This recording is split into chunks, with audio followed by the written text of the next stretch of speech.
Imagine being high up in the thin, freezing air of the Hindu Kush.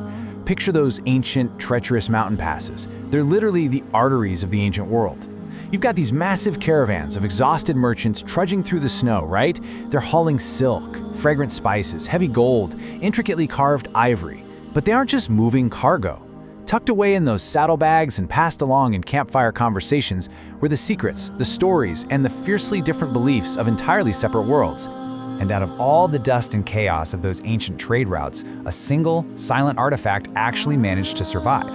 It's a bronze tetradrachm, basically a large ancient coin, struck somewhere between 100 and 128 AD. But this little piece of metal, it carries an absolute impossible contradiction.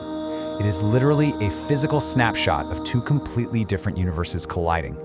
Because on one side of this artifact stands a rugged warlord from the freezing steppes of Central Asia. And on the exact opposite side, Lord Shiva, one of the most ancient, deeply revered deities of India.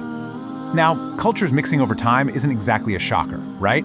But the mystery here is that this didn't happen centuries after Indian culture influenced his distant descendants. It happened immediately, during this foreign conqueror's own reign, right at the dawn of his empire.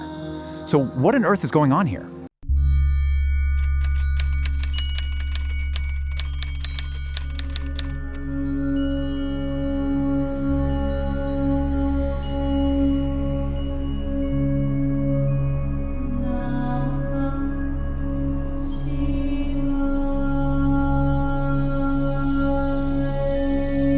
To really grasp the sheer improbability of this mashup, we've got to talk about the deity in question. Lord Shiva is one of the absolute most profound principal gods of Hinduism. We're talking about the cosmic destroyer and the ultimate renewer. He's the meditating ascetic, but also the passionate householder. Terrifying, yet boundlessly compassionate. And he's deeply worshipped through the sacred form of the lingam, which symbolizes absolute, divine creative power and infinite cosmic energy. This isn't just any god. This is a profoundly Indian concept of the divine, completely rooted in the spiritual soil of the subcontinent.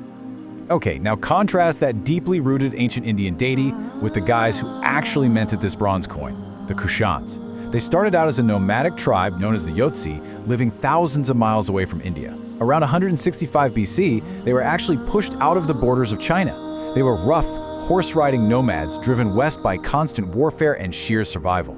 And through pure ambition and a lot of violent migration, they conquered Bactria, overthrew the old Greek rulers, and just swept rapidly down across the mountains to carve out this massive new territory. The mastermind behind a huge chunk of this expansion was an emperor named Vima Kadphises. He was a foreign conqueror through and through, an incredibly ambitious Central Asian king who took his nomadic, horse-borne empire and just smashed it right into the heart of a deeply settled ancient civilization. Through these relentless military campaigns, he pushed the Kushan borders deep into completely alien territories, grabbing swift control of insanely lucrative trade routes across Afghanistan, Pakistan, and northern India. I mean, put yourself in Vima's boots for a second. Imagine standing victorious over millions of brand new subjects. He is a total stranger ruling an unknown world.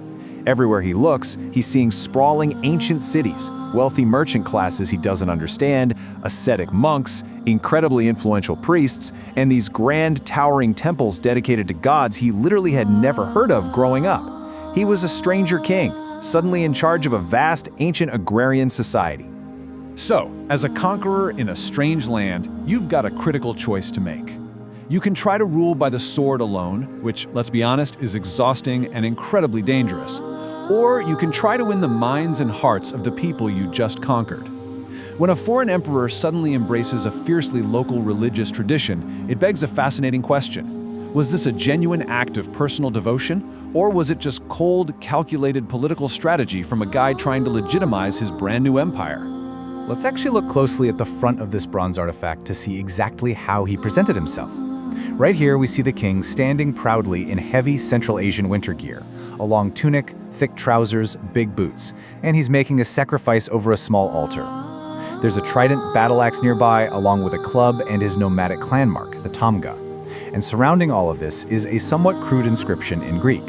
Greek was basically the prestige language left over from the old Hellenistic kings, and it boldly reads, Basileos Basileon Soter Megas Oim Kadphises. King of Kings, Vima Kadphises, the great savior. But turn it over, and the mystery completely deepens. Vividly struck right on the reverse is a three-headed, mustachioed Lord Shiva, staring straight back at you. A sacred thread crosses his shoulder and a heavy necklace rests on his chest. In one hand, he's holding a trident. His other hand rests gently on the hump of his loyal bull, Nandi. And the depiction is explicitly ithyphallic. It visually emphasizes fertility and creation, respectfully honoring that ancient generative power we talked about, which is so central to Shiva's symbolism. Oh, and tucked right beside him, a Buddhist Triratana symbol. And the inscription wrapping around this deity? It's not Greek, it's Kharosthi, a deeply local script of the Indian subcontinent.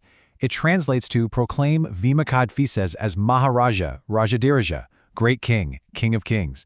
And here's the kicker. It directly associates him with Maheshwara, the great god, the lord of all realms. We literally have a foreign warlord binding his absolute authority straight to a native god, and he's speaking to his new subjects in their own language. Just step back and stack these staggering elements together for a second. You have a ruler from beyond the Hindu Kush, wearing Central Asian nomadic winter clothes. You have Greek imperial inscriptions projecting power to the west. You have deeply Indian religious iconography projecting legitimacy to the south, a Buddhist symbol, local Kharosthi writing, finding all of these distinct, completely clashing cultural identities fused perfectly onto a single piece of copper. It's honestly nothing short of incredible. So why did he do it? Well, historians and numismatists have been fiercely debating this for years.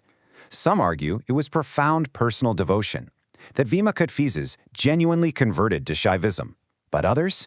They argue it was an absolute masterclass in political theology. They suggest this image is actually a brilliant visual pun, a fusion of the Iranian wind god Vayu, known in the Bactrian language as Wesh, with Shiva. The theory goes that the Kushans deliberately designed their wind god to look exactly like Lord Shiva. But hold on, because there is genuinely compelling evidence for his personal faith too. There's this ancient inscription found at Mat, near Mathura in India, that describes the emperor as being steadfast in the true law and, on account of his devotion, receiving the kingdom from Shiva. Plus, archaeological digs have actually uncovered shrines to Shiva built way up north in Afghanistan during his reign. That tells us Vima Kadphises was actively taking the worship of Hindu deities across the mountains back into his home territory of Bactria. Still, you absolutely cannot ignore the political genius of this syncretism, this intentional blending of different beliefs. Think about how brilliant this is. To his Bactrian military elite, the image on the coin was Wesh, their powerful cosmic wind god handing out royal glory to their warlord. But to his newly conquered Indian subjects, the deity was unmistakably Shiva, totally validating this foreign king as a legitimate native monarch. It was a flawless ideological bridge. He maximized his political legitimacy without ever forcing the state to pick one religion over another. This wasn't just a clever trick. It was the birth of an entire era. The Kushans went on to create one of history's truly great cultural bridge civilizations. Under their rule, religious pluralism totally thrived, and trade boomed, linking Rome, India, Persia, and China together. They connected worlds, philosophies, and aesthetics that rarely seem to touch in our modern history books. It just proves that the ancient world was so much more connected and so much more adaptable than we usually give it credit for. Which brings us right back to the great copper witness itself, a small bronze object struck nearly 2,000 years ago. A silent survivor carrying the image of a foreign king from the steppes, standing back to back with one of India's greatest gods. It's an artifact that just keeps whispering questions we can only really guess at. Was it true faith? Was it about survival? Or was it the ultimate political compromise? It makes you wonder, what other forgotten encounters and hidden stories remain buried out there in the dust of the Silk Road? And if stories like this fascinate you, stories hidden inside old coins, forgotten kingdoms, and the surprising encounters between civilizations, consider subscribing and joining the journey. Because history is often far more fascinating and far stranger than fiction.